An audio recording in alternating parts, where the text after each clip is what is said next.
Smart ওয়াচের যারা একটু advance টাইপের ইউজার, আমার মনে হয় স্মার্ট ওয়াচে তারা যে ফিচারটি সবচেয়ে বেশি চান সেটা হচ্ছে জিপিএস। জিপিএস সবসময় বা সব ইউজারদের কাজে লাগে ব্যাপারটা এমন না, তবে আমার মনে হয় জিপিএস স্মার্ট ওয়াচের ক্ষেত্রে এক্সট্রা মাইলেজ দেয়। সো আজকে আমরা যে স্মার্ট ওয়াচ নিয়ে কথা বলতে যাচ্ছি সেটা হচ্ছে ব্লিজবর্ন স্টর্ম, অ্যান্ড ইয়েস, এইটাতে জিপিএস ফিচার অবশ্যই আছে। ওয়াচটির প্রাইস হচ্ছে ৭,৪৯০ টাকা, সাথে থাকছে 1 বছরের অফিসিয়াল ওয়ারেন্টি, এবং এটা গ্লোবাল ব্র্যান্ড থেকে কিনতে পারেন অথবা অন্যান্য অনেক শপেই এটা পাবেন, তবে কেনার আগে অথেন্টিক প্রোডাক্ট কিনা সেটা অবশ্যই চেক করে নেবেন। ব্লিজবর্ন স্টর্মের বক্সটা ছিমছাম বাট প্রিমিয়াম একটা ভাইব আছে। প্যাকেজিংটা সাদা রঙের, তবে বক্সের কালারটা দেখতে চমৎকার লাগে। বক্সের ভেতর থাকছে এই স্মার্ট ওয়াচ, চার্জ করার জন্য থাকছে ম্যাগনেটিক চার্জার, এবং ভালো বিষয় হচ্ছে এখানে আলাদা একটি স্ট্র্যাপ দিয়ে দেওয়া হয়েছে। এটি অরিজিনাল স্ট্র্যাপের চেয়ে দেখতে খুব একটা আলাদা না, তবে স্টিচিংয়ের ডিটেলটা আমার কাছে খুবই ভালো লেগেছে। ওয়াচটার দিকে যদি তাকাই, এটাতে স্পোর্টি টাইপের একটা লুক পাওয়া যাবে। যারা একটু বোল্ড টাইপের ডিজাইন পছন্দ করেন তাদের জন্য এটা খুবই ভালো হবে, তবে ফর্মাল টাইপের মিনিমাল ডিজাইনের স্মার্ট ওয়াচ যারা চান তাদের জন্য এটা হয়তো খুব একটা ম্যাচিং হবে না।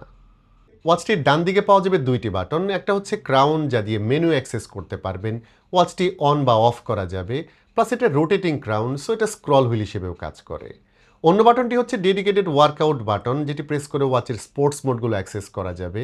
তবে যেটা দেখলাম এই বাটনটা কিন্তু রিম্যাপ করা যায় না, মানে অন্য কোনো অ্যাপ এখানে আপনি অ্যাসাইন করে রাখতে পারবেন না।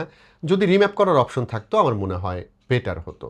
তো সব মিলিয়ে এই ওয়াচের লুক বোল্ড, প্রিমিয়াম, ওজন কিন্তু খুব একটা বেশি না, 45 গ্রামের মতো।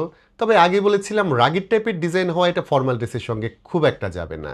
আর যাদের হাতের রিস্ট একদমই চিকন তাদের হাতে কিন্তু এই ঘড়িটা কিছুটা বড় লাগবে, সো তারাও এটা স্কিপ করতে পারেন।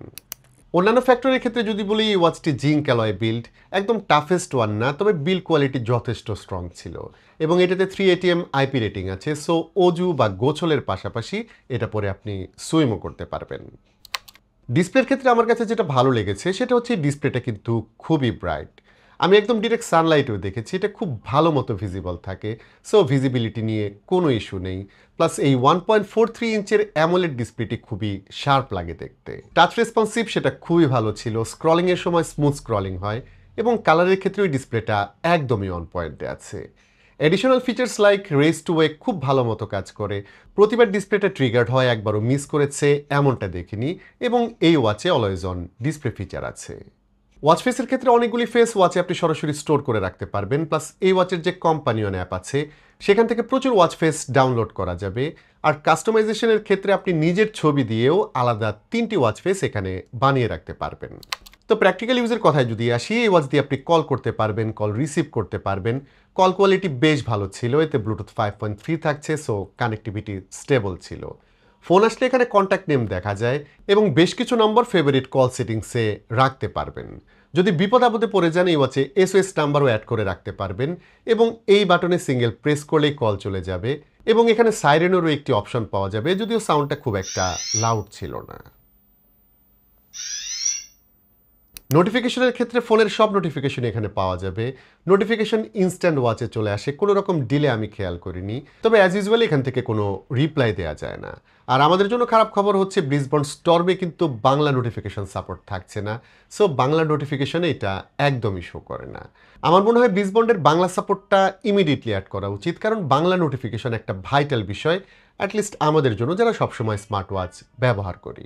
তো কল বা নোটিফিকেশন ছাড়াও এই ওয়াচ দিয়ে আপনি অ্যাক্টিভিটি ট্র্যাক করতে পারবেন, এবং এই ওয়াচে যেহেতু জিপিএস আছে, সো বুঝতেই পারছেন ট্র্যাকিংয়ের ক্ষেত্রে অ্যাকুরেসি অনেকটাই বেটার পাবেন। জিপিএস থাকলে যে সুবিধা হয়, লোকেশন ট্র্যাক করার জন্য কিন্তু সাথে কোনো ফোন থাকতে হবে না, আপনার ওয়াচই লোকেশনটা ট্র্যাক করতে থাকবে, এবং আপনি ওয়ার্কআউটের সময় কোন লোকেশন থেকে কোন লোকেশনে গেছেন সেটা ওয়াচই ট্র্যাক করতে পারবে। আর জিপিএস থাকা যে কোনো মোডের ক্ষেত্রে ডিস্টেন্স বা স্টেপ কাউন্টিংয়ের যে মেজারমেন্ট সেটা একদম অ্যাকুরেট পাওয়া যাবে। অন্যদিকে এই ওয়াচে কম্পাসের সাপোর্ট পাবেন, যদি অচেনা জায়গায় যান সেখানে কোনটা কোন দিক সেটা কিন্তু সহজেই বুঝতে পারবেন। এছাড়া আল্টিমিটার, ব্যারোমিটার এসব ফিচারও পাওয়া যাবে। সত্যি বলতে যেসব ওয়াচে জিপিএস থাকে সেগুলোর প্রাইস কিন্তু বেশিরভাগ ক্ষেত্রেই দেখা যায় মোটামুটি 10,000-এর উপরে থাকে, সেখানে ব্লিজবর্ন 7,000-এর ওয়াচে জিপিএস দিয়ে দিচ্ছে, এটা অবশ্যই ভালো বিষয়। যাই হোক, এই ওয়াচে প্রচুর স্পোর্টস মোড পাওয়া যাবে, এই ডেডিকেটেড বাটন প্রেস করে সেগুলো অ্যাক্সেস করতে পারবেন, এবং সিরিয়াস টাইপের ইউজার যারা আছেন তাদের ক্ষেত্রে এগুলো অবশ্যই কাজে লাগবে। তো ওয়ার্কআউটের সাথে সাথে এই ওয়াচে কিন্তু বেটার কোয়ালিটির হেলথ সেন্সরও আছে, যেখানে আপনি 24 আওয়ার্স হার্ট রেট মনিটরিং করতে পারবেন, প্লাস ব্লাড অক্সিজেন এবং স্ট্রেস লেভেলও দেখা যাবে। এছাড়া স্লিপ ট্র্যাকিংয়ের ফিচারও এই ওয়াচে পেয়ে যাচ্ছেন। নর্মালি আমরা এই মেজারমেন্টগুলো চেক করে দেখেছি, আমার কাছে মোটামুটি অ্যাকুরেটই মনে হয়েছে। তবে বেশিরভাগ স্মার্ট ওয়াচের হেলথ মেজারমেন্ট কিন্তু মেডিকেল স্ট্যান্ডার্ডের না, সো এগুলোর উপর 100% রিলাই না করাই ভালো। ব্যাটারি সেকশনে এই ওয়াচে বেশ বড় একটি ব্যাটারি থাকছে, উইচ ইজ 530 মিলি অ্যাম্পায়ার, এবং এই ওয়াচে কম বেশি 5 থেকে 7 দিন ব্যাটারি ব্যাকআপ পাওয়া যাবে। তবে আপনি যদি অনেক বেশি জিপিএস ব্যবহার করেন বা অলওয়েজ অন ডিসপ্লে সবসময় চালু রাখেন, সেক্ষেত্রে কিন্তু ব্যাটারি ব্যাকআপ অনেকটাই কম পাওয়া যাবে। সো মডারেট ইউজ করলে আপনি বড়জোর সপ্তাহখানেক ব্যাকআপ এটার থেকে পেতে পারেন। আর ওয়াচটি চার্জ করতে মোটামুটি 2 ঘন্টার মতো সময় লাগে, যেটা আমার কাছে একটু বেশি মনে হয়েছে। এতে যদি ফাস্ট চার্জিং সাপোর্ট থাকতো তাহলে বেটার হতো। তো ব্লিজবর্ন স্টর্ম যারা কিনতে চাচ্ছেন তাদের অনেকের কাছেই ওয়াচের প্রাইস কিছুটা বেশি মনে হতে পারে, কারণ ওয়াচের জন্য 7,500 টাকা একটু বেশি হয়ে যায়। বাট জিপিএস ওয়াচ হিসেবে এই ওয়াচের প্রাইস কিন্তু অনেকটাই কম, সেটাও মাথায় রাখতে হবে। আমার কাছে যেটা ভালো লেগেছে সেটা হচ্ছে এই ওয়াচের ইউআই কিন্তু খুবই স্মুথ ছিল, সেই সাথে ওয়াচের আউটলুক, ট্র্যাকিং বা হেলথ মেজারমেন্ট সব একদম অন পয়েন্টে ছিল। তবে এই ওয়াচে বাংলা নোটিফিকেশন দেখা যায় না, এটা কিন্তু বড় একটা ক্যাভিয়েটস। ইন ফিউচারে যদি ব্লিজবর্ন বাংলা সাপোর্ট অ্যাড করে সেটা অবশ্যই ভালো হবে। আজকের ভিডিওটি এখানে শেষ করতে হচ্ছে। সবাই ভালো থাকবেন, অনেক ভালো।